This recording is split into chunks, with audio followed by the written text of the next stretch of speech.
প্রচলিত ও অপ্রচলিত বিভিন্ন ধরনের মাদক এখন অনলাইনে বেচাকেনা হচ্ছে। সামাজিক যোগাযোগ মাধ্যমের বিভিন্ন প্ল্যাটফর্ম ব্যবহার করছেন মাদক কারবারি ও মাদক সেবীরা। লেনদেন হচ্ছে অনলাইন ব্যাংকিং এর মাধ্যমে।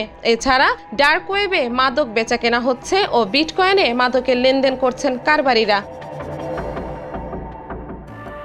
মাদকদ্রব্য নিয়ন্ত্রণ অধিদপ্তরের বার্ষিক প্রতিবেদন 2023-এ এসব তথ্য উঠে এসেছে।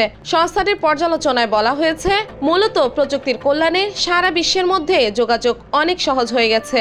এর ফলে সারা বিশ্বে মাদকের বাজার যেমন বড় হচ্ছে, তেমনি নতুন নতুন মাদক বিশ্বের বিভিন্ন প্রান্তে ছড়িয়ে পড়ছে। এই নিয়ে নতুন উদ্বেগও তৈরি করছে।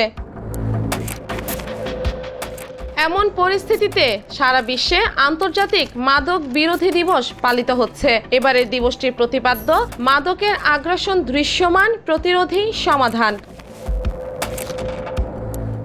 দেশে প্রচলিত মাদকের পাশাপাশি অপ্রচলিত অনেক মাদক ছড়িয়ে পড়ছে। সাম্প্রতিক সময়ে দেখা গেছে, বিদেশে গিয়ে অনেকে অপ্রচলিত বিভিন্ন মাদকে আসক্ত হচ্ছেন। তারা দেশে এসব অপ্রচলিত মাদক ছড়িয়ে দেওয়ার কাজও করছেন। এমনকি কেউ কেউ এসব মাদক দেশে এসে তৈরি করে বাজারে ছড়াচ্ছেন। মাদক দ্রব্য নিয়ন্ত্রণ অধিদপ্তরের মতে, সাম্প্রতিক সময়ে দেশে বিভিন্ন ধরনের অপ্রচলিত মাদক যেমন এলএসডি, ডিউবি, কেটামিন, ম্যাজিক মাশরুম ধরা পড়েছে। এই মাদকগুলো আসছে ইউরোপ, আমেরিকা সহ বিভিন্ন উন্নত দেশগুলো থেকে। দেশে পড়তে যাওয়াদের কেউ কেউ অপ্রচলিত বিভিন্ন মাদকে আসক্ত হন। তাদের অনেকেই মাদকসেবী বন্ধুদের জন্য কুরিয়ার সার্ভিসে পার্সেল করে এসব মাদক বিদেশ থেকে পাঠান।